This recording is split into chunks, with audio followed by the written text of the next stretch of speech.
रामाय रामचन्द्राय रामभद्राय वेदसे रघुनाथाय नाथाय सीतायापतये नमः। प्रेम से बोलो परम पुरुष श्यावर रामचंद्र की जय। हरे कृष्ण। आसंता चैत्र मास शुक्ल पक्ष नवमी तिथि अर्थात 17/4/2024 बुधवार दिन आम इस्कन ब्रह्मपुर ठारे श्री राम नवमी महोत्सव पालन करा जाउछि। तेणु आपण समस्त इस्कन ब्रह्मपुर तरफ ए महा महोत्सव को आपण समस्त स्वागत जनाऊँ।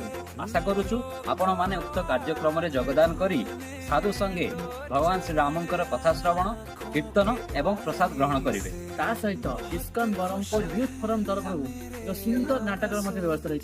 नाटक को समस्ते उपभोग करेंगे। हरे कृष्ण हरि बोल।